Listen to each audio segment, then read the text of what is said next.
교회 소식 전해드리겠습니다. 예배 준비 힘쓰시기 바랍니다. 또 가정 예배 주일과 평일에 꼭 보내주시기 바랍니다. 월삭 새벽 기도회가 2월 1일 이번 주 수요일날 새벽 5시 반에 있습니다. 한 달에 첫 시간을 시작하는 시간에서 우리가 한 달에 하나님 앞에 바치고 또 하나님의 또 인도하심을 바라는 그런 마음으로 한 달의 첫날을 하나님 앞에 드리는 그런 새벽 기도입니다. 우리 성도들 모두 힘써 참여해 주시기 바랍니다. 이번 달은 또는 2월 1일은 구역 주간으로 들어가겠습니다. 먼저 1구역부터 주간으로 들어가고 3월 달은 2구역 주간으로 하게 되겠습니다. 1구역에 또 사회와 기도 또 특성을 또 준비해 주시기 바랍니다. 돌아온 주일에 또 성찬식이 또 준비되어 있습니다. 기도로 준비해 주시기 바랍니다.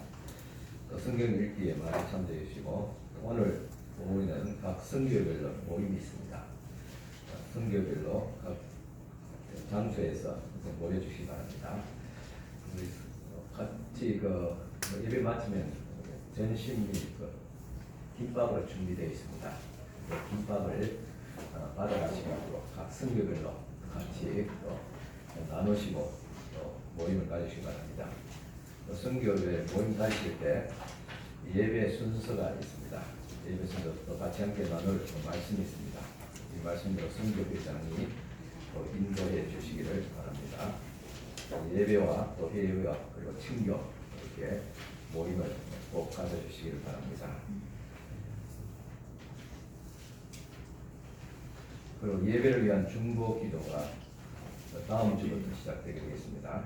오전 10시 40분부터 50분까지 본당에서 예배를 위한 중보 기도가 있습니다. 우리 시무 권사님과 또 은퇴 권사님 중심으로 그렇게 모이시고 또 그 외에도 누구든지 예배를 위한 중보기도에 참여하고자 한다면 오전 10시 40분부터 50분까지 10분간 교회에서 예배를 위해서 기도해 주시기 바랍니다. 예배를 위한 기도 제목은 다음 주에 나눠드리도록 하겠습니다. 그리고 중보기도학교가 2월 1일 수요일부터 모임을 가지게 되겠습니다. 수요일 오전 10시 30분부터 본당에서 매주 오전 10시 30분에 수요일에 있습니다. 이것도 마찬가지로 우리 은퇴 권사님 그리고 시무 권사님 중심으로 모이게 되겠습니다. 그 외에도 지사님들께서 또 모든 성도들이 다 관심 있는 분들은 참여할 수 있게 되겠습니다. 이번 매주 수요일 오전 10시 반입니다. 본당에서 가지게 되겠습니다. 여기에 많이 권사님들은 꼭 참여해 주시길 바랍니다. 재직회가 그리고 선언 이 원례가 다음 주에 있습니다. 교인 수첩 나왔습니다. 못 받으신 분들은 받아가시기 바랍니다. 생매삼 큐티 2월로가 나왔습니다. 주문하신 분들은 받아가시기 바랍니다. 그리고 3월달부터 새롭게 시작됩니다. 구독하실 분들은 신청해 주시기 바랍니다. 그리고 개인적으로 말씀 묵상하고 큐티하는데 지금 하고 있는 생매삼 큐티만큼 정평이 나 있고 좋은 그런 큐티집은 하기 어렵습니다.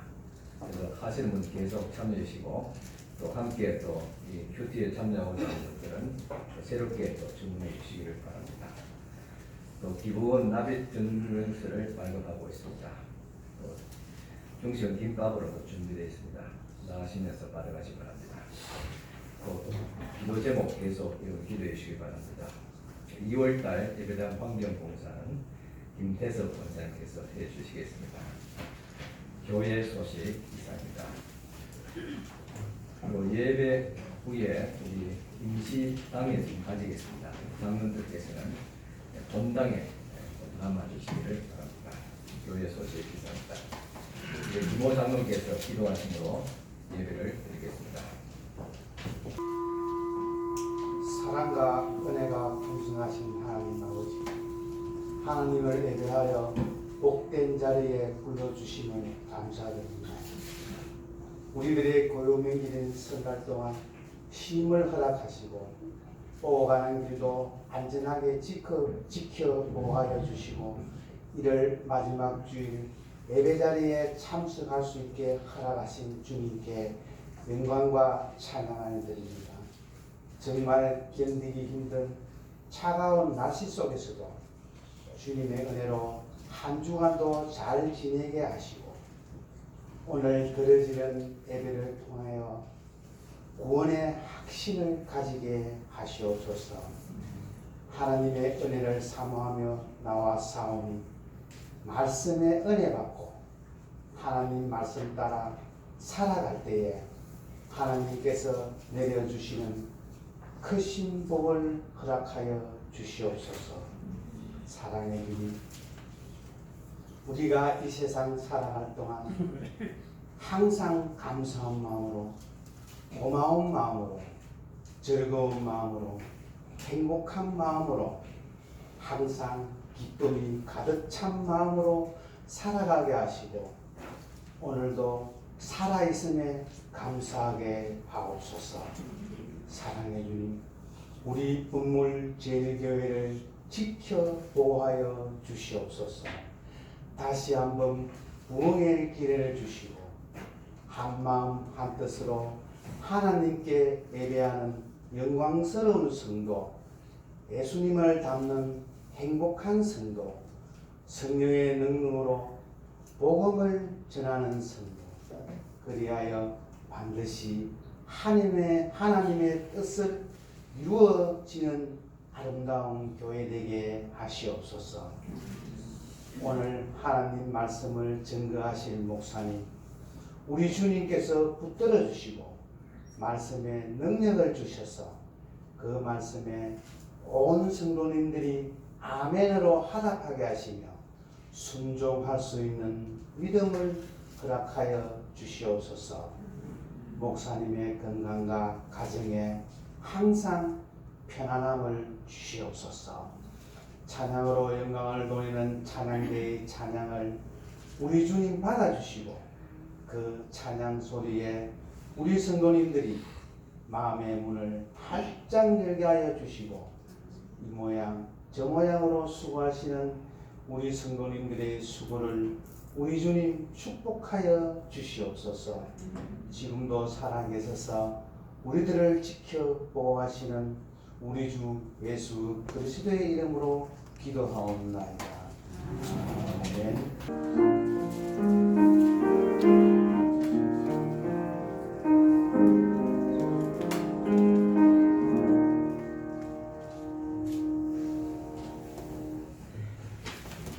찬송가 29장입니다. 같이 찬송드리겠습니다. 29장 찬송가입니다.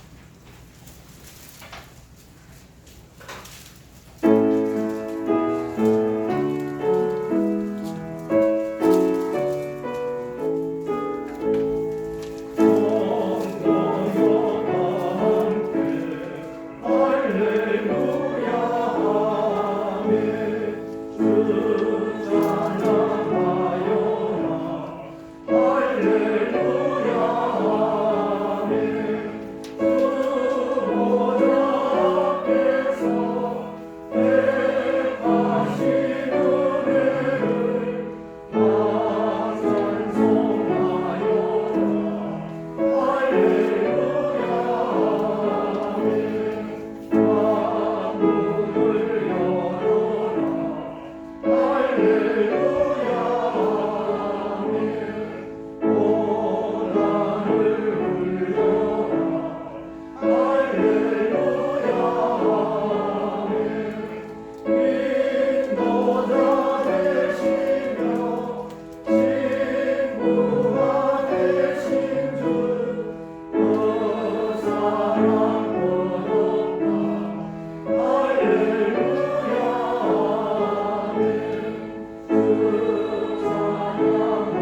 같이 예배를 위한 합심 기도하겠습니다.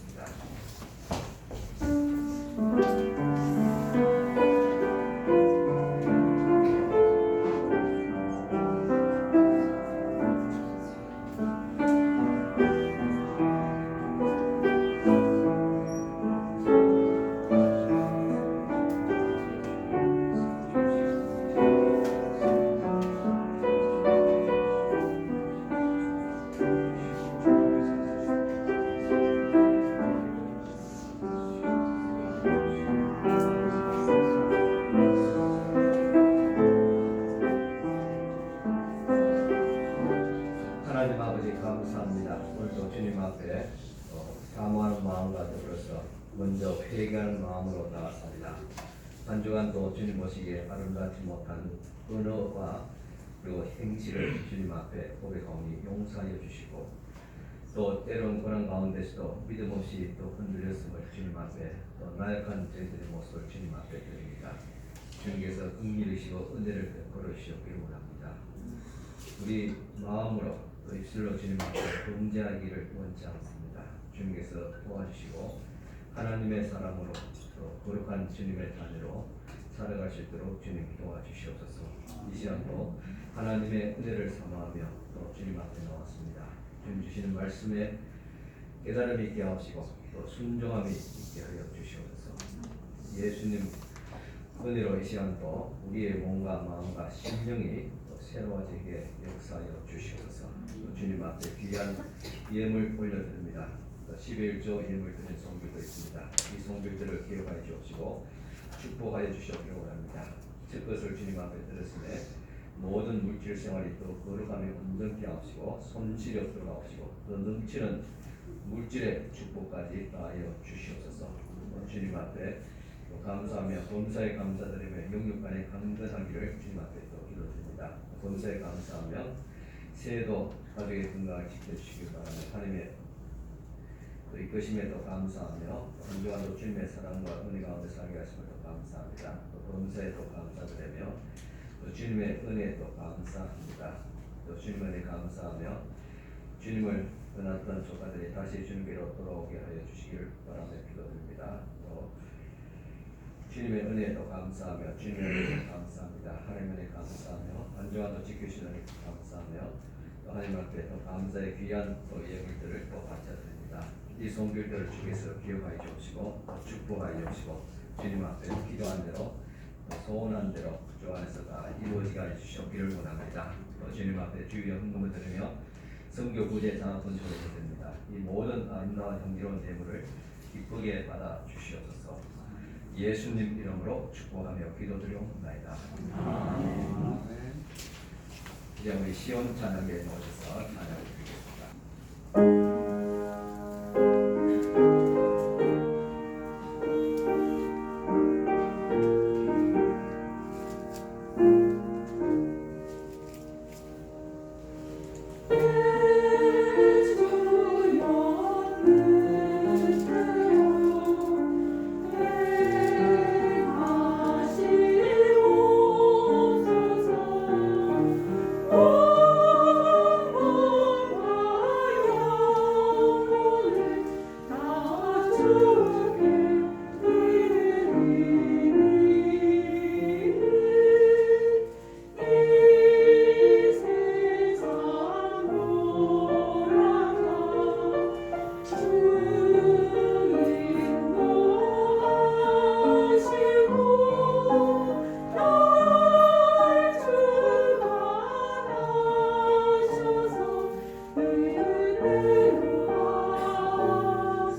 열왕기상 18장 30절부터입니다. 엘리야가 그 모든 백성을 향하여 이르되 내게로 가까이 오라. 백성이 다 그에게 가까이 가매 그가 무너진 여호와의 제단을 수축하되 야곱의 아들들의 지파의 수요를 따라 엘리야가 돌 12개를 취하니 이 야곱은 옛적에 여호와의 말씀에 임하여 이르시기를 내 이름을 이스라엘이라 하리라 하신 자들아. 그가 여호와의 이름을 의지하여 그 돌로 제단을 쌓고 제단을 돌아가며 곡식 종자 두세 알을 둘 만한 도랑을 만들고 또 나무를 버리고 송아지의 각을 떠서 나무 위에 놓고 이르되 통 넷에 물을 채우다가 번제물과 나무 위에 무라 하고 또 이르되 다시 그리하려 하여 다시 그리하니 또 이르되 세 번째로 그리하라 하여 세 번째로 그리하니 물이 제단으로 두루 흐르고 도랑에도 물이 가득 찼더라. 예, 나머지는 우리 각 성교별로 모여서 같이 다시 말씀을 또 같이 공독하시기를 바랍니다. 네, 여러분 한 주간 또 잘 지내셨습니다. 옆에 계신 분들과 함께 다시 인사드리겠습니다. 안녕하십니까. 감사합니다. 축복합니다. 사랑합니다. 감사합니다. 항상 그렇듯이 앞만 이렇게 뚱뚱하게 바라보다가 옆으로 나와 살피면서 인사를 나누니까 한결 분위기가 더 좋아지고 또 하나님의 은혜가 더 가득하게 느껴집니다. 내일부터는 실내 마스크 착용이 병원이나 대중교통 외에는 의무에서 권고로 바뀌게 됩니다. 이제 개인이 알아서 판단을 하게 될 것입니다. 아마도 교회도 그렇게 나가야 되지 않을까 생각합니다. 사실 실내 마스크 착용 의무화가 제재된 것입니다. 세계보건기구도 코로나19 유행병에서 이것을 계절병으로 전환할지를 오는 30일에 결정한다고 합니다. 자, 이제 코로나19 유행도 끝자리인 것 같습니다. 코로나19가 여러 독감처럼 계절병으로 안착하면서 이제 코로나 팬데믹에서 벗어나게 될 것입니다. 하지만은 한국 교회는 어느 교회나 할 것 없이 이 코로나19로 어려움을 겪었습니다. 아직도 겪고 있습니다. 그 중에서 가장 큰 타격이 예배 재단이 무너진 것입니다. 예배가 무너진다는 것은 모든 것이 함께 무너진다는 것과 같습니다. 코로나19 거리두기 해제와 또 제한적 실내 마스크 벗기를 하면서 점차 회복되는 같이 보여지만 현실은 아직도 어렵습니다. 우리 검정교회 표어가 성령으로 다시 초대교회로입니다. 목표는 초대교회 신앙으로의 회복과 또한 지속적인 성장에 있습니다. 그런데 제일 먼저 회복해야 할 것이 바로 예배입니다. 왜냐하면 코로나19로 말미암아 예배가 무너졌기 때문입니다. 무너졌다 해서 오늘 우리가 같이 그 예배를 드리면 무엇이 무너졌습니까? 라고 우리가 안일하게 생각할 수도 있습니다. 그렇지만 실상은 예배가 무너졌습니다. 성도의 삶의 구실등과 기준이 되는 예배입니다. 그런데 예배 생활이 흔들린다면 모든 것이 다 흔들리고 예배가 실패하면 모든 것이 다 실패한 것입니다. 태초의 유인 가인은 예배에 실패하고 살인자가 되었습니다. 이스라엘 백성들은 예배에 실패하면서 나라가 망했습니다. 그리고 성도들은 예배에 실패하지 말아야 되는데 우리가 예배를 잘 드려야지 인생의 성공자 그리고 영적인 성공자가 됩니다. 성도에서 가장 중요한 것은 무엇보다도 예배입니다. 물론 예배 외에도 여러분들의 일상적인 생활에 급한 것들 있지요. 어떤 직업이라든가 결혼 또 가정의 어떤 크고 작은 문제들 또 건강의 문제들 또 많습니다. 그렇지만 그 모든 것 중에서 가장 중요한 것이 시급한 것이 예배고 예배의 회복입니다. 예배의 회복이 이루어져야지 모든 것이 다 정상적으로 회복되기 때문입니다. 그래서 여러분들이 어떤 어려운 문제를 안고 있다면 오늘도 여러분들이 기도의 제목을 가지고 왔다면 먼저 하나님 앞에 온전한 예배자로 먼저 회복할 수 있기를 바랍니다. 그래야지 여러분의 가정도, 여러분의 경제도 모든 것들이 다 회복됩니다. 자, 성경에 보니까 하나님의 전에서 이와 같이 물이 나오는데 동서남북으로 물이 흘러나왔다라고 했습니다. 그 물가에 온갖 또한 식물들이, 나무들이 풍성하게 자라면 열매를 맺더라고 했습니다. 이것은 무엇을 말하냐? 성전에서 물이 나왔다는 것입니다. 이 말은 하나님의 성전 예배가 회복되어야지 그 가운데서 하나님 주시는 은혜와 축복이 임한다는 사실입니다. 그래서 여러분들이 인생의 성공을 원한다면 먼저 예배의 성공자가 될 수 있기를 축원합니다. 성도들에게서 가장 중요한 것이 바로 예배의 우선입니다. 그래서 예배를 놓치게 되면 모든 것이 불가능해질 뿐만 아니라 의미가 사라지게 됩니다. 오늘 여러분 우리 교회의 비전이 무엇인지 아십니까? 여러분 주보에도 늘 나와 있고 또 교인 수첩에도 늘 나와 있었습니다.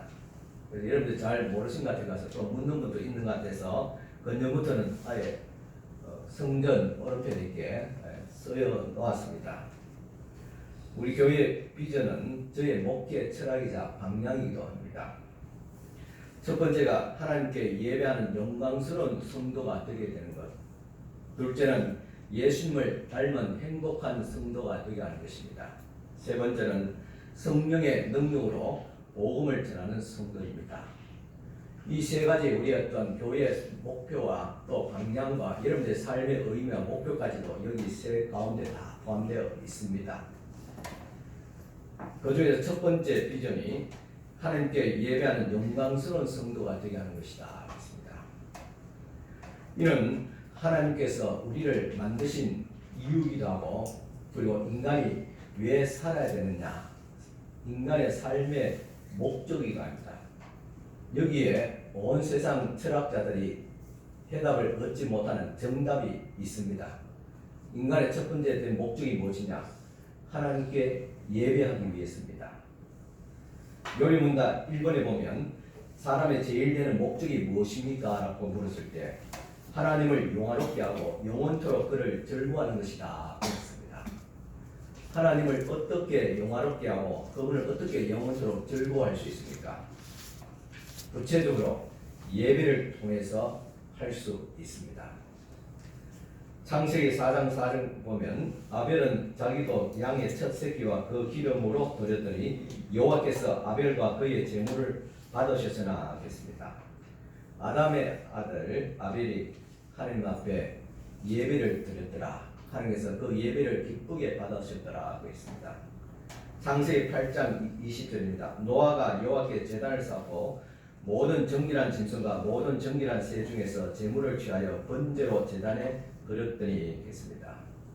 두 번째 인류의 시작이 되었던 노아도 하나님께 번제 제단을 드리면서 예배를 드렸습니다. 창세기 12장 7절 여호와께서 아브라함에게 나타나 이르시되 내가 이 땅을 내 자손에게 주리라 하신지라 자기에게 나타나신 여호와께 그가 그곳에서 제단을 쌓고 했습니다. 믿음의 조상으로 부름을 받았던 아브라함도 하나님의 음성을 듣고 하나님의 인도하심을 받고 후에 하나님께 제단을 쌓고 그 제물을 하나님 앞에 드렸더라. 즉 예배를 드렸습니다. 출애굽기 5장 1절입니다. 그 후에 모세와 아론이 바로에게 가서 이르되 이스라엘의 하나님 여호와께서 이렇게 말씀하시기를 내 백성을 보내라. 그러면 그들이 광야에서 내 앞에 절기를 지킬 것이니라 하셨나이다. 했습니다. 하나님께서 이스라엘 백성을 애굽에서 인도하신 이유도 역시 절기 즉 예배를 드리기 위한 것입니다. 혹자는 이런 하나님을 이끌어서 예배에 배고프신 하나님이라 그렇게 표현하기도 했습니다. 이처럼 하나님께서 우리를 부르신 이유는 바로 예배하기 위한 것입니다. 그런데 예배를 드리지 않는다면 하나님의 자녀됨을 포기하는 것입니다. 그렇게 되면 영생도 하나님의 나라도 축복도 사라지게 됩니다. 하나님께서 예배하는 성도와 교회, 국가를 특별히 복주시고 또 전국에서 귀히 쓰시게 됩니다. 이것은 우리 대한민국의 역사를 통해서 또 선진국의 역사를 통해서도 증명되어졌습니다. 우리나라 역사를 기록 보면 6.25 전쟁에도 주의를 지켜서 예배에 빠지지 않았다고 했습니다. 그런데 3년 전 이 코로나 팬데믹을 통해서 잠시 우리가 모이는 예배가 중단되기도 했습니다. 전쟁에도 중단되지 않았던 예배가 코로나 팬데믹을 위해서 중단되었습니다. 그러니 예배가 무너졌다는 표현을 쓰고 그 여파가 아직도 남아 있습니다. 하루속히 이것을 우리가 이제는 고쳐야 될 줄 압니다. 이처럼 우리는 전쟁 중에서도 예배를 생명처럼 여기고 하나님께 예배를 드렸습니다. 그런 결과 우리나라에 하나님께서 내려주신 은혜는 한두 가지가 아닙니다. 지금 우리나라가 이처럼 복받고 잘 사는 선진국이 된 것도 믿음의 선배들이 뿌려놓은 예배와 기도의 씨앗이 있기 때문이 아니겠습니까? 그것을 우리가 이때까지 먹고 누렸습니다. 그렇다면 우리가 이제 어떻게 되냐? 이제 우리가 믿음의 선배들처럼 예배자로 기도자로 주님 앞에 씨앗을 뿌려야 됩니다. 그래야지 다음 세대가 살아나게 될 줄 믿습니다. 그만큼 예배가 중요합니다. 성경에 예배가 사라진 곳에는 하나님의 복도 사라졌다고 합니다. 이 사실을 여러 말씀에서 증명하고 있습니다. 특별히 사무엘상에 나타난 엘리 제사장의 가문이 그랬습니다. 사무엘 말씀에 사무엘이라는 대선자가 등장합니다. 그런데 당시 제사장이었던 엘리의 두 아들 홈리와 비나스는 예배를 경멸하는 자들이었습니다. 성전에 예배하러 오는 부녀자들을 농락했고 하나님께 드린 제물을 먼저 바로 챘습니다. 한마디로 하나님께 드리는 예배를 방해했습니다.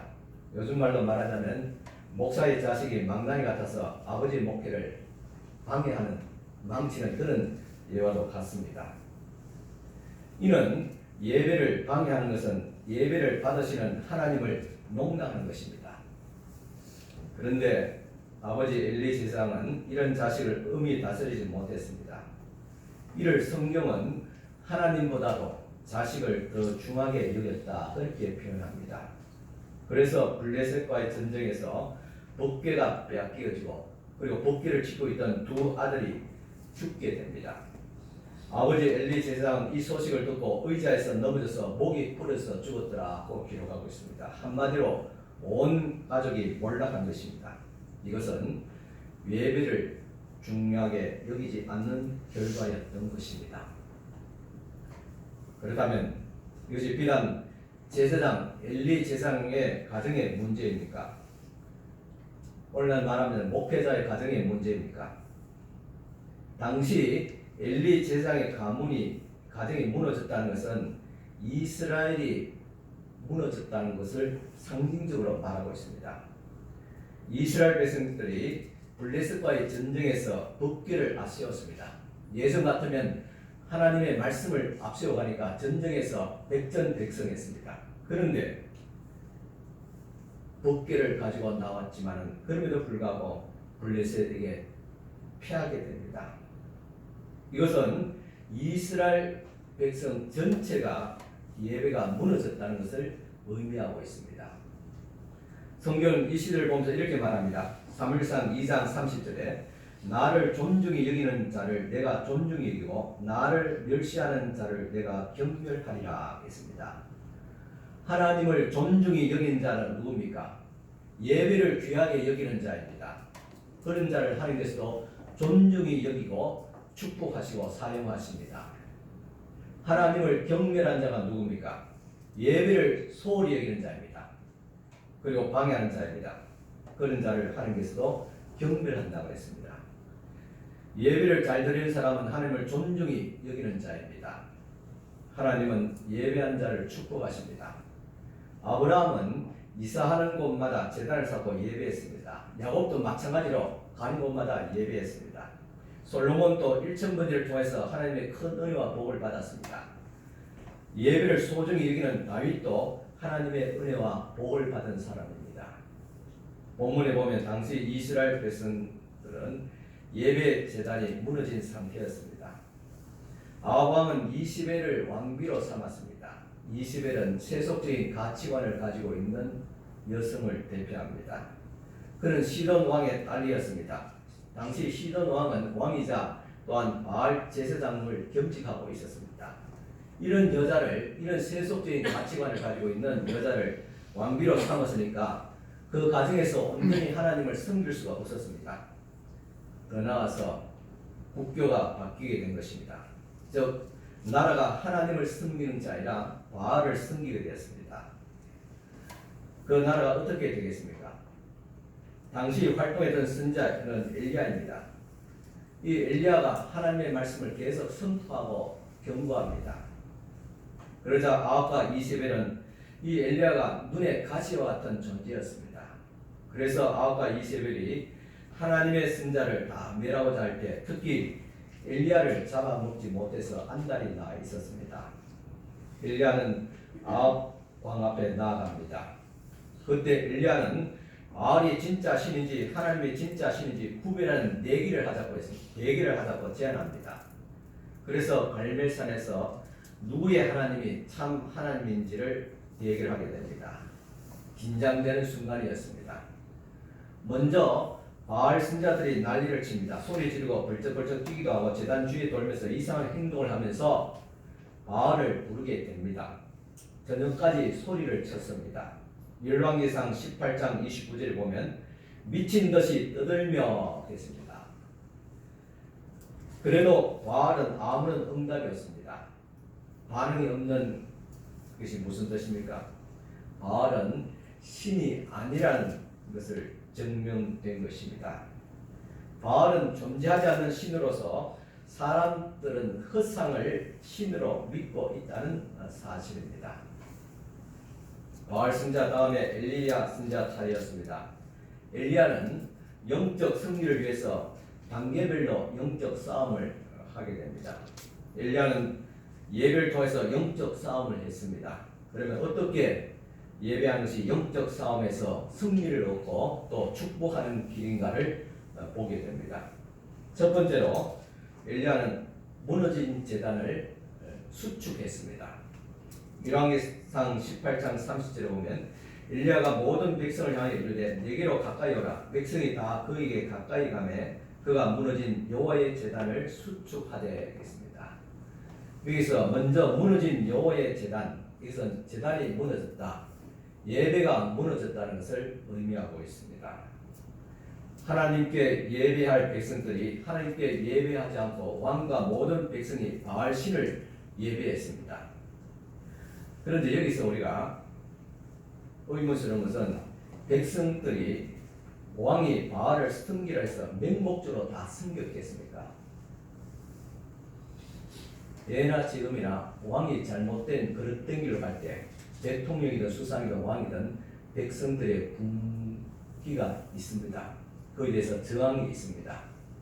마찬가지로 백성들이 이제껏 여호와 하나님을 섬겼던 백성인데 어느 날 갑자기 이상한 여자가 들어와서 우상 바알을 섬기라고 하니까 거기서 맹목적으로 다 섬겼겠냐는 말입니다. 그렇지는 않을 것입니다. 저들도 판단 있고 이성 있고 분별력이 있는 백성들이었습니다. 그런데 왜 저들이 바알을 다 섬겼을까? 하나님께 드린 예배를 중단했을까? 그것은 백성들도 바알 신에 대한 호감을 가지고 호기심을 가지고 기대했다는 말입니다. 바알이라는 것은 풍요의 신입니다. 그러니까 백성들에게 풍요를 준다고 풍요의 신이라고 하니까 백성들이 그 풍요 앞에 다 무릎을 꿇고 절을 한 것입니다. 백성들은 복만 준다면 하나님이든 바알이든 가리지 않았던 것입니다. 요즘 말로 말한다면 부자가 된다면 경제적인 문제가 해결된다면 하나님이든 세상이든 가리지 않고 섬기겠다는 그런 말입니다. 이렇게 하나님 예배가 무너진 것입니다. 이 상황을 무너진 여호와의 제단이라고 표현한 것입니다. 이처럼 오늘 한국 대한민국도 예배가 무너졌습니다. 왜 무너졌습니까? 지금도 수많은 교회들이 예배당에서 예배를 드는데 왜 예배가 무너졌다는 표현을 하는 것입니까? 그것은 기복적인 신앙, 세속화된 신앙, 자기 중심적인 신앙으로 예배를 드릴 때 그것은 하나님께 드리는 예배보다도 자신이 받고 싶은 우상화된 예배이기 때문에 그런 예배가 무너졌다는 것입니다. 이스라엘 백성들이 바알 우상을 섬긴 것과 마찬가지입니다. 하나님을 예배한다면서도 실제적으로 복을 받기를 위한 목적으로 드린다면 하나님이 아니라 바알을 섬기는 것과도 동일한 것입니다. 이것이 목회자의 책임입니까? 성도의 책임입니까? 먼저 성도들은 위로받기를 원합니다. 축복받는 말씀을 듣기를 원합니다. 뭔가 생각의 전환, 삶의 어떤 전환을 이룰 수 있는 뭔가 특별한 말씀을 원합니다. 그와 반대로 책망의 말씀, 복음적인 설교는 듣기를 원하지 않는 경우들이 많습니다. 그 교회에 맞추다 보니까 목사가 그런 설교를 합니다. 여기는 복음적인 말씀도 또한 때로는 책망의 말씀도 없습니다. 이렇게 강단이 먼저 무너졌습니다. 하나님께서 아벨의 제사는 받으시고 가인의 제사는 받지 않으셨다 그랬습니다. 가인의 제사는 하나님이 원하시는 그런 예배가 아니었습니다. 그는 정성과 형식이 갖추어지지 않았습니다. 그곳에는 속죄의 제물이 없었습니다. 아벨의 제사는 자기가 원하는 대로 아니라 하나님께서 원하시는 그런 속죄의 제사가 있었습니다. 회개가 있었습니다. 예배와 설교는 하나님께서 원하신 것을 드린 것입니다. 하나님이 원하시는 예배는 예수님의 희생이 중심이 되는 예배, 거기에서 또한 우리의 진실한 회개와 또 진실함이 있는 예배입니다. 우리 인간적인 어떤 방법이 아니라 하나님의 영의 인도하심으로 성령의 감동함으로 드리는 예배입니다. 그리고 난 뒤에 감동과 위로와 축복은 하나님께서 원하시는 예배를 드릴 때 보상으로 주어지는 것입니다. 그런데 우리는 먼저 하나님께서 원하시는 예배를 드리지 않고 우리가 받기를 바란다면 그것이 바로 우상에게 드리는 예배요, 무너진 예배라는 말입니다. 그런데 엘리야는 무너진 제단을 다시 고치고 이스라엘 12지파를 뜻하는 돌을 취하여서 단을 쌓게 됩니다. 이는 이스라엘 12지파를 하나님께 바친다는 그런 의미가 있습니다. 욥기서 1장 5절 말씀 보면 그들이 차례대로 잔치를 끝내면 욥이 그들을 부르다가 성결하게 하되 아침에 일어나서 그들의 명수대로 번제를 드렸으니 이는 욥이 말하기를 혹시 내 아들들이 죄를 범하여 마음으로 하나님께 욕되게 하였을까 함이라. 욥의 행위가 항상 이러하였더라 하겠습니다. 욥은 항상 잔치를 끝낼 때마다 뭔가 풍요롭고 또 안정된 그런 삶이 있었지만은 그럼에도 불구하고 항상 하나님 앞에 자식의 명수대로 번제를 드렸더라. 이 번제가 무엇입니까? 속죄 제물입니다.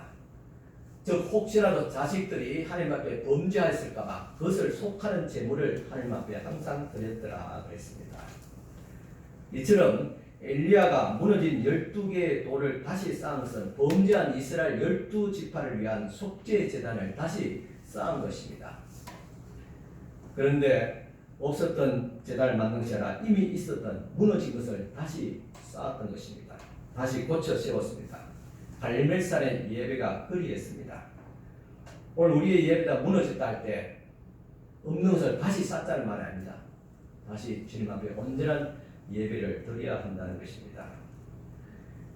엘리야가 이렇게 무너진 예배 제단을 다시 고쳐 세웠습니다. 그렇듯 우리들도 이 코로나 팬데믹으로 무너진 예배를 다시 회복해야 될 줄을 믿습니다. 금년에 다시 회복해야 됩니다. 이제 내일은 아버지 말씀같이 실내 마스크가 금고로 바뀝니다. 이는 이제 온전한 예배 회복의 기회가 왔다는 것입니다. 저도 오늘 예배 인도하면서 찬송을 부르는데 마스크를 쓰고 부르니까 막 숨이 탁탁 막혀요. 여러분들은 그냥 뭐 적당히 앉아서 뭐 그리고 그건 모르겠지만 저는 소리를 내야 되잖아요. 마스크가 막히니까 막 숨이 막혀요. 언제까지 이렇게 해야 됩니다. 이제는 그 회복의 기미가 보이는 것 같습니다. 우리 금년에 우리의 예배가 또 우리의 신앙이 회복하지 않으면 내년은 더 어렵게 됩니다. 이제 3년간 코로나 팬데믹 이제 금년에 이제 거의 끝날 무렵이잖아요. 이제 금년 정상의 삶으로 돌아가는데 그러니까 3년 동안 고생했으니까 1년 조금 더 이제 좀 기다리다가 내년부터 뭐 새로운 마음으로 하면 어떻겠습니까? 라고 생각할 수도 있습니다. 너무 고생이기 때문에. 그렇지만 금년에 회복하지 못하면 내년은 다시 회복하기 더 어려워집니다. 금년이 또 안 되는데 내년이 될까요? 안 됩니다. 그래서 우리는 금년에 좀 과격한 표현이 모르겠지만 목숨을 거는 심정으로 예배를 회복하고 우리의 신앙을 다시 회복해야 합니다. 그래야지 내년도 있고 미래가 있습니다. 이것은 우리 교회뿐만 아니라 우리 한국교회 전체의 과제이기도 합니다. 또 엘리야는 두 번째로 준비된 예배를 드렸습니다. 열왕기상 18장 32절 35절 말씀 보겠습니다.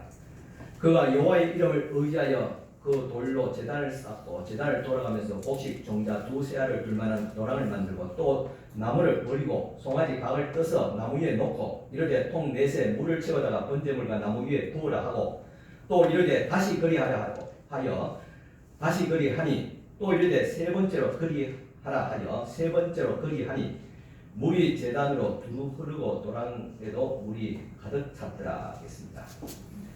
앞에서 제단을 다시 문의 제단을 쌓고 그 위에다가 제단 주위에 돌아가면서 도랑을 이렇게 팠습니다. 파고 그리고 제단 위에 송아지 각을 떠서 나무를 먼저 쌓았죠. 불태워 나무 쌓고 그 위에다 각던 송아지를 놓고 그렇죠. 이까지 예비했던 제사의 절차를 밟았습니다. 순서가 있고 준비된 과정입니다. 그런데 특이한 것은 이렇게 해놓고 그 위에다 물을 부으라 했습니다. 물을 4통씩 가득 부으라 합니다. 한 번 뿐이 아니라 4번을 부으라. 그러니까 12통을 부었죠. 얼마나 많이 부었는지 위에 제단 제물을 물려고 위에 태우니까 나무까지 다 젖었습니다. 또 제단도 다 젖었습니다. 그 물이 흘러 도랑에서 가득하게 되었더라고 했습니다. 왜 이랬을까? 이상하지 않습니까?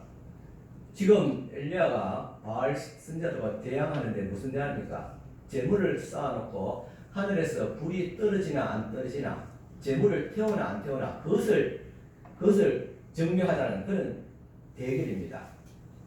앞에서 바알은 실패했습니다. 그런데 하늘에서 불이 떨어지겠는데 불이 떨어질 때 그 제물이 잘 타야 되는데 그런데 여기서 왜 물을 붓고 제물을 적시고 나무를 적시고 도랑을 채울 막걸리에 물을 가득하게 부었다는 말입니까? 이것은 웬만한 불이 떨어져도 이게 젖은 제물과 젖은 나무는 잘 타지 않지 않습니까? 제물을 태우는데 방해되는 그런 행동입니다. 왜 그런 일을 이 엘리야가 했을까요?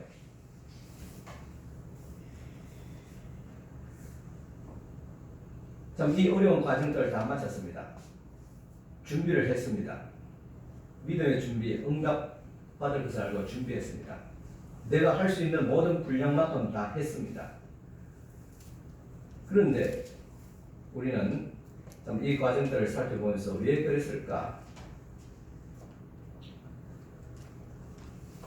그것은 능력은 하나님께로부터 온다는 사실, 회복과 성장은 하나님께로부터 온다는 사실을 증명하기 위한 것입니다. 오늘 우리도 나름대로 성장을 위해서 금년부터 이제 3년간 계획을 세우고 구체적인 실천도 계획도 세웠습니다. 그런데 사람들은 이 시대에 성장을 고사하고 어떻게 현상 유지도 어려운데 회복하기도 어려운데 어떻게 거기다가 성숙과 성장까지 할 수 있단 말입니까? 라고 생각할 수 있고 부담을 느낄 수도 있습니다. 또 다음 주부터 이제 전도 대상자 작정을 세분을 하게 될 것입니다. 아마 벌써 마음에 부담 가지고 어떻게 할까? 요즘 같은 시기에 오랄 때도 안 오는데 어떻게 전하는 말인가? 그렇게 여러분들도 고민을 하고 있을 줄 압니다. 코로나 팬데믹을 거치면서 사람들이 교회에 오기를 꺼려한다는 것이지요. 있는 교인들도 개인주의나 세속화로 동력을 잃어버렸는데 어떻게 다시 회복하고 또 성장할 수 있습니까? 라고 반문할 수 있습니다. 그런데 여기서 우리는 엘리야의 행동을 보십시오.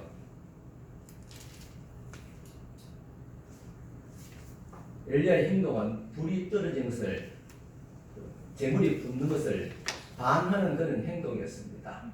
왜 그랬을까요?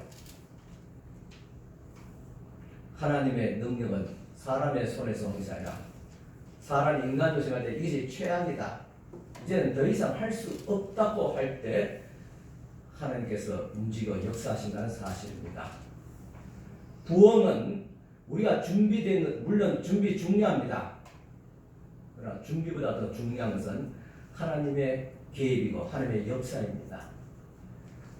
그런 하나님의 역사, 부흥의 역사를, 세계의 역사를 보고 우리 한국의 역사를 볼 때도 다 준비되던, 진짜 교회가 은혜스럽게 풍성하게 이렇게 다 모든 것이 다 잘 되어갈 때 부흥한 것이 아닙니다. 역사적으로, 정치적으로, 경제적으로 최악의 상황일 때, 그때 우리나라도 그렇고 해외도 그렇고 부흥의 역사들이 일어났습니다. 우리나라 1907년 평양 대공도 나라를 빼앗기는 그런 위기 속에서 이 부흥의 운동이 일어났습니다. 나라가 가장 어려울 때 부흥의 운동이 일어났습니다. 오순절 성령 강림도 예수님께서 성천하신 후에 제자들이 가장 위험에 처해 있을 때, 그때 목숨도 부지하기 어려울 때, 그때 성령이 임하시고 그리고 교회가 세워졌습니다. 그런 것을 보면 이 코로나 팬데믹이 끝나는 가장 어려운 이 시기에 바로 부흥의 때라는 사실입니다. 더 이상 교회가 성장할 수 있는 동력을 잃어버렸다고 모두가 다 자포자기하고 있는 이 시점에 하나님께서 역사하실 때입니다. 성령이 임하시면 하나님의 능력이 나타나고 부흥의 역사가 일어날 줄 믿습니다. 오늘 말씀 반복되지만 엘리야가 제단을 쌓고 주위에 도랑을 만들고 나무와 제물 위에 물을 12통이나 부었습니다. 얼마나 많이 부었는지 도랑이 넘칠 정도라 했습니다. 지금 바알 선자와 불의 대결을 하고 있는데 불과 반하는 물을 갖다 부었습니다. 장작이 바싹 말라도 웬만한 불이 있어야지 탈 수 있는데 거기다 물까지 부었습니다. 왜 그랬습니까? 회복과 부흥은, 하나님의 응답은 인간의 준비로 되는 것이 아니란 말입니다. 환경이나 조건이 아니라 하나님의 역사하는 것을 보여주기 위한 것입니다. 불은 성령의 불입니다. 불은 부흥을 의미합니다. 성령이 오셔야 회복되고 성장하고 부흥하게 됩니다. 우리 금년 우리 교회도 부흥할 수 있습니다. 성령이 오시면 됩니다. 저는 우리 교회가 성령으로 회복하고 성장하기를 기대하고 기도하고 바랍니다. 그리고 저는 여기서 끝나는 것이 아니라 우리 교회의 부흥과 회복과 성장이 다른 교회의 본이 되기를 원합니다. 이웃교회 실차례 부흥의 동력을 주는 교회가 되기를 원하고, 더 나아가서 노예에서 전국 교회로 부흥의 모델이 되고 불씨가 되기를 축원합니다. 그렇게 되기를 원합니다. 그러기 위해서는 먼저 우리의 예배가 회복되어야 됩니다. 예배가 회복되기 위해서는 엘리야가 제단을 쌓듯이 준비가 되어져야 됩니다. 예배는 준비 과정이 있습니다. 그래서 예배 전에 미리 와서 기도로 준비해야 합니다. 마치 겨우 내 얼어붙었던 땅이 봄이 되면 갈아엎는 작업을 하게 됩니다. 그 작업이 끝나면 골을 타고 거기에 씨앗을 파종합니다. 이렇듯이 예배도 준비 과정이 있습니다. 기도의 준비, 마음의 준비를 하여서 하나님께 예배하면 하나님의 음성이 들려지게 되고 성령의 임재하는 것을 경험하게 되는 것입니다. 다음 주부터 우리 권사님 또 우리 은퇴 권사님 중심으로 예배 전에 예배를 위한 기도회가 있습니다. 그리 길지 않습니다. 10시 40분까지 오셔서 10분간 기도합니다. 50분까지. 주일 예배뿐만 아니라 이제는 우리는 찬양 예배, 구역 예배, 수요 예배, 새벽 예배, 다른 모든 예배에 참여하고 힘쓰기를 원합니다. 예배는 두 가지를 나가야 됩니다. 질적인 예배와 양적인 예배 두 가지 다 중요합니다. 질적인 예배는 한 번을 예배 드려도 주님 앞에 신령과 진정을 드려야 되는 말이고, 양적인 예배는 우리의 예배의 분량을 넓혀가야 됩니다. 그것이 주일날 예배 드린다면 주일 오후 예배, 또 주일 오후 예배나 수요 예배, 또 더 열심을 가지고 새벽 기도 재단까지 쌓을 수 있는 기도의 분량, 예배의 분량을 날마다 넓혀가야 될 줄 믿습니다. 그러면 나도 모르는 사이에 우리의 신앙이 성장하게 됩니다. 회복되게 됩니다. 성경에 보면 예배 성공자와 실패자 가장 대표적인 두 사람이 있습니다. 예배 성공자는 아벨입니다. 실패자는 가인입니다. 차이는 준비에 있었습니다. 아벨은 준비해서 예배 드렸지만 가인은 준비하지 않고 그냥 드렸습니다. 예배의 성패는 준비한 데 있다고 해도 과언이 아닙니다. 다음은 우리 성도가 하나님 앞에 어떻게 예배해야 되는지 예배의 10계명이 있습니다. 여러분 성교할 때도 이 말씀을 이제 여러분들과 좀 나눴으면 좋겠습니다. 어떻게 구체적으로 우리가 이 예배 10계명대로 우리가 예배를 잘 준비해서 우리가 성교회가 회복되고 교회가 또 회복되고 우리 가정이 우리 자신이 어떻게 회복될 것인가를 좀 나눴으면 좋겠습니다. 기도하면 좋겠습니다. 그러기 위해서는 먼저 첫 번째 주일 예배를 가장 중요하게 여겨야 됩니다. 주일 예배는 일주일 가운데서 가장 중요한 하나님과의 약속입니다. 여러분 세상에 바쁜 일 많지요. 잔치도 있고 사업도 있고 그죠? 비즈니스도 있고 비즈니스 사업 똑같은 말이에요. 이렇게 여러 가지 바쁜 일도 많지만은 그래도 예배가 제일 중요합니다. 예배만큼 더 중요한 게 있다고 생각합니까? 그럼 이건 결단하셔야 됩니다. 나는 예배를 목숨 걸고 지키겠다. 그러기 위해서는 좀 경제의 손실도 있을 수 있습니다. 가족 간의 오해를 받을 수 있습니다. 그것 또한 우리가 극복해야 됩니다. 엘리의 제자는 하나님 앞에 자식을 하나님보다 더 중요하게 여겼더라. 이 말은 무슨 말입니까? 하나님 예배보다도 세상 일을 더 중요하게 여겼다는 말입니다. 그래서 그 가정이 몰락했습니다. 예배의 성공자가 세상의 성공자가 될 수 있다는 이 사실을 명심하실 수 있기를 바랍니다. 하나님을 만나는 일보다도 더 귀한 일은 없습니다. 39대 미국 대통령인 지미 카터는 당시 역대 미국 대통령 중 최악의 대통령으로 불렸습니다. 현직에서 최악의 그런 대통령. 솔직히 말해서 뭐 대통령감이 못됐다고 소리를 사람들이 다 평가하고 있습니다. 그런데 그가 퇴임한 이후에 그는 집 없는 사람들을 위한 집 짓기 운동으로부터 해서 시작해서 세계 평화를 위해서 활발한 그런 운동을 했습니다. 그래서 은퇴 후 미국 최고의 영향력 있는 대통령으로 존중을 받았습니다. 지금도 나이가 한 100세 정도 된다고 합니다. 그런데 아직도 정정합니다. 그는 대통령으로서 재직 중에서 있으면서 한 번도 주의를 어긴 적이 없다고 말합니다. 할 수 있으면 백일 타고서 고향 교회에 가서 거기서 주일학교 교사였습니다. 아이들을 가르치고 다시 배 앞으로 와서 또 일하고 그랬습니다. 그 은퇴한 후에도 많은 집짓기 운동에서 많은 활동을 했는데 단 5일만 했습니다. 사람들이 왜 5일만 합니까? 그렇게 물었을 때 그 다음 6일 때부터 내가 주일학교 반사이기 때문에 6일째는 내가 준비해가지고 7일째는 애들을 가르쳐야 하기 때문에 5일만 일한다. 그렇게 이야기했습니다. 이처럼 지미 카터는 예배를 존중히 여기는 사람이었습니다. 예배를 존중히 여기니까 하나님을 존중히 여기니 하나님께서도 지미 카터를 존중히 여기사 시무할 때는 실패했지만은 그러나 은퇴한 후에는 세계에서 가장 존경받는 인물이 되었던 것입니다. 이처럼 우리는 예배를 제일 중요하고 존중히 여기게 됩니다. 두 번째는 하나님께 가장 귀한 첫 것을 드려야 됩니다. 남은 것을 드리지 않아야 됩니다. 시간도 여러분들 예배드는데 여러분들 한가해서 앉는 것이 아니지 않습니까? 다 여러분 나름대로 다 바쁩니다. 그럼에도 불구하고 하나님 앞에 예배는 것이 제일 중요하기 때문에 제일 중요한 것 첫 시간 주일을 주님 앞에 드리는 것입니다. 하나님은 어제나 오늘이나 첫 열매를 요구하십니다. 하나님께서는 남은 것 부스러기 같은 것으로 만족하는 그런 분이 아닙니다. 그래서 토요일 밤에 충분히 휴식하시고 산뜻한 마음으로 주일 주님 앞에 나와서 예배를 드릴 수 있기를 바랍니다.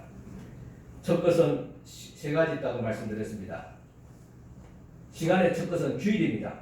주일을 주님 앞에 온전히 드리고, 두 번째 물질의 첫 것이 있습니다. 그것은 11조입니다. 온전한 11조를 주님 앞에 드리고, 세 번째는 첫 것은 하나님의 종입니다.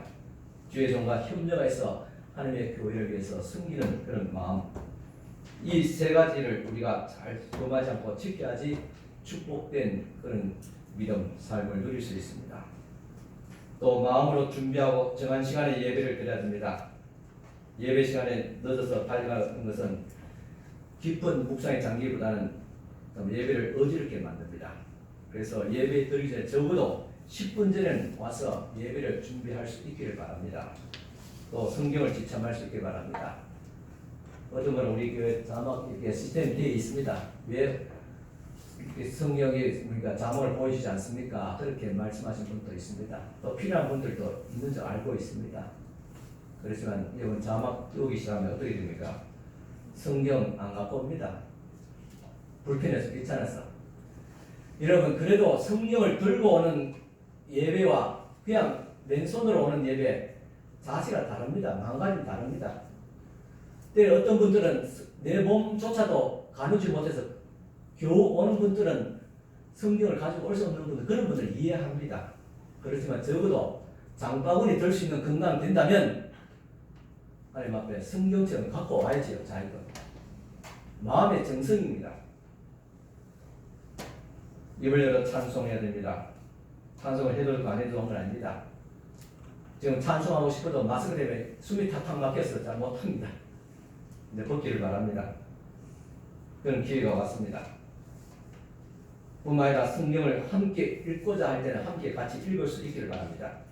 그리고 가정당 가장 앞자리에서 나와서 예배 드릴 수 있기를 바랍니다.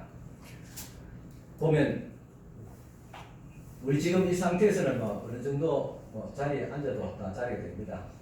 그렇지만은 사람들이 자꾸 이렇게 자리를 차고 있을 때 그때는 강단의 앞자리부터 먼저 지정석이 있는 거 아니잖아요. 앞자리 먼저 앉으시고 또 뒤에 오면 뒤에 앉으시고, 그래서 질서가 있습니다. 그리고 할 수 있다면 내가 하나님 앞에 나서 예배드리는 그런 마음을 드릴 때 더 정성이 가지 않습니까? 그렇다 저 뒷전에 앉은 분들은 정성이 없다는 말은 아닙니다. 마음가짐을 그렇게 가지라는 겁니다. 또 예배 전으로 사귐이 있어야 됩니다. 예배는 혼자 하나님 앞에 독대하는 것이 아닙니다. 공동체입니다. 그래서 예배 드리기 전에 우리가 같이 인사 나누잖아요. 안녕하십니까, 반갑습니다, 그죠? 누구한테 살피고, 예배 마치고 난 후에도 성도끼리 그동안 한 번 잘 지냈습니까? 같이 인사도 하고 그렇게 해야 됩니다. 말씀을 경청해야 됩니다. 성경을 보면서 말씀을 이해하는지 메시지를 진지하게 받아줘야 됩니다. 그리고 우리의 예배가 중심이 되는 것이 아니라, 우리가 사람이 중심이 되는 것이 아니라 하나님께서 중심이 되는 예배를 드려야 됩니다. 이것을 지난주에 간단히 제가 설명했습니다. 비유로 우리가 예배가 연극이라면 하나님이 관중이라, 우리가 관중이 보는 자가 아닙니다. 하나님이 보는 자입니다. 관중입니다. 그리고 성도는 배우입니다. 하나님 앞에 잘 보이기 위해서, 멋진 연기를 하기 위해서, 하나님을 기쁘게 하기 위해서 연기를 해야 될 배우입니다. 그렇다면 예배를 어떻게 드려야 하는가를 마음가짐이 우리가 세워져야 될 줄 압니다. 온전히 준비해서 예배하면 하나님께서 역사하심을 경험하게 됩니다. 엘리야가 준비해서 온전한 제단을 쌓을 때 하나님의 불이 떨어지는 역사가 일어났습니다. 불은 성령의 불이었습니다. 이와 같이 우리가 준비될 때, 사모할 때 주의 성령께서 임하시게 됩니다. 우리는 무너진 예배를 회복해야 됩니다. 무너진 제단을 회복해야 됩니다. 하나님의 영적 임재를 위해서 준비해야 됩니다. 준비된 예배는 하나님께로부터 불이 임하게 됩니다. 그리고 영적인 승리를 경험하게 됩니다. 하나님 말씀 이 시간 같이 함께 우리가 묵상하고 오늘 말씀을 마쳤으면 좋겠습니다. 호시아서 우리 말씀 한번 같이 보시겠습니다. 우리 성경을 같이 함께 읽자고요. 호시아서 11장 1절에 4절입니다. 오늘 제가 아침 예배 전에 묵상한 호시아서 11장부터 14장까지의 말씀 제가 묵상하고 올라왔습니다. 이 말씀 가운데서 오늘 하나님께서 우리에게 주시는 말씀이 있기에 이 시간 같이 함께 나누시면 좋겠습니다. 호시아서 11장 1절에 4절 구약 성경입니다. 같이 함께 읽겠습니다. 전하신 분들은 호시아서 11장 1절에서 4절. 이스라엘이 어렸을 때 내가 사랑하여 내 아들을 애굽에서 불러냈거늘 선자들이 그들을 부를수록 그들은 점점 멀리하고 마을들에게 제사하며 아르색의 우상 앞에서 분양하였느니라. 그러나 내가 에브라임에게 걸음을 가르치고 내 발로 안았음에도 내가 그들을 고치는 줄을 그들은 알지 못하였다. 내가 사람의 줄로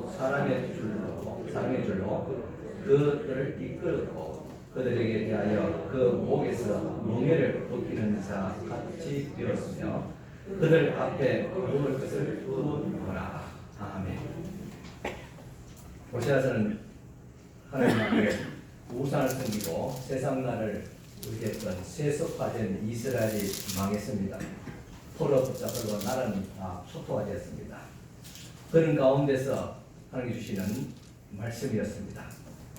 내가 너희들을 애굽에서 불러내었을 때 예배케 하기 위해서 하나님 예배하기 위해서 불러내었거늘 너희들은 바알과 그리고 아르색인 우상 앞에 분양했더라.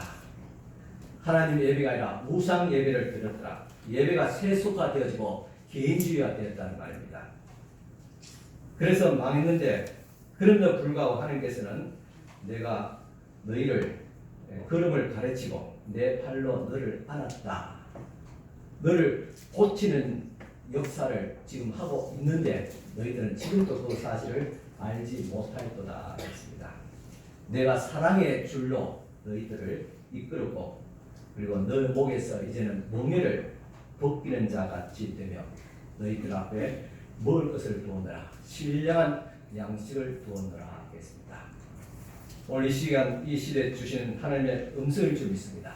그동안 우리가 황폐하게 됐지만 이제는 하나님께서 회복시키고 사랑의 줄로 우리를 이끌으시고 우리의 예배를 회복해 하시고 주님께서 벌써 역사하고 있습니다. 지금도 하나님 말씀과 성령의 역사를 통해서 우리의 심령을 좀 회복하고 있습니다. 예배를 회복하고 있습니다. 이것이 사람이 아니라 하나님의 사랑으로서 주님께서 행하고 계시다는 사실입니다. 내가 그들을 고치는 줄을 그들이 알지 못하지만 내가 너희들을 고치고 있다. 지금도 우리의 심령을 주님께서 고치고 계십니다. 다음에 마지막 장 보시겠습니다. 호시아서 14장 1절에 8절입니다. 호시아서 14장 1절에 8절 같이 읽겠습니다. 이스라엘아 내 하나님 여호와께로 돌아오라. 내가 불의의 함으로 말미암아 엎드러졌느니라. 너는 말씀을 가지고 여호와께로 돌아와서 아뢰기를 모든 우리를 제거하시고 선한 말을 받으소서. 우리가 수송아지를 대신하여 입술의 열매를 주께 드리이다. 우리가 아수르의 구원을 의지하지 아니하며 말을 타지 아니하며 다시는 우리의 손으로 만든 것을 통하여 너희는 우리의 신이라 하지 아니하오리니 이런 고아가 주로 말미암아 흥렬을 거듭이니라 할지니라.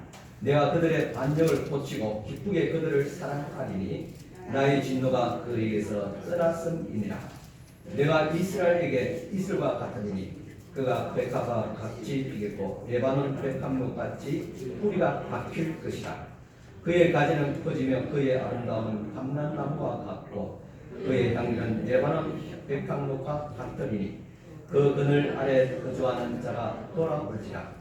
그들은 곡식같이 풍성할 것이며 포도나무같이 꽃이 필 것이며 그 향기는 레바논의 포도주같이 되리라. 에바렘의 말이 내가 다시 우상과 무슨 상관이 있으리요 할지라. 내가 그를 돌아보아 대답하기를 나는 푸른 잣나무 같으니 내가 나로 말미암아 열매를 얻으리라 하리라. 아멘. 말씀에 깨달은 바 있고 은혜 받으시기 바랍니다.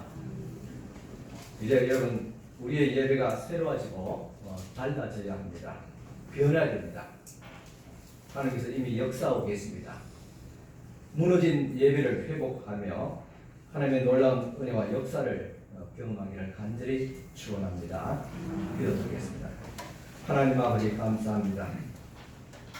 코로나19 팬데믹을 통해서 무너졌던 예배가 다시 회복케 하시고 우리의 신앙이 회복되어지고 우리 삶이 회복되어지고 떠나와서 성장과 부흥의 역사가 일어나게 해주시기를 원합니다.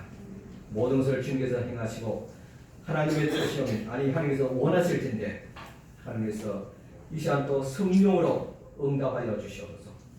엘리야의 제단 물에 흠뻑 젖어든 제단도 성령의 불로 태우신 같이 우리의 메마르고 갈급한 우리의 심령도 주의 성령의 불로 태워주시고 적셔주시옵기를 간절히 바라고 원합니다. 성령의 역사로 말미암아 우리의 신앙이 다시 회복되어지고 성장할 수 있도록 은총을 베풀어 주시옵소서. 주님의 영광 드러내게 하여 주시옵소서. 예수님 이름으로 기도드리옵나이다. 아멘. 다시 찬송가 289장 드리겠습니다. 289장 찬송가입니다. 예수의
지금은 우리 주님 예수 그리스도의 은혜와 하나님의 크신 사랑과 성령님의 감화교통 충만하신 분들 진짜로 주님 앞에 나와서 예배하고 돌아가는 사람 모든 믿음들 모이게 지금부터 영원토록 함께 있을지어다.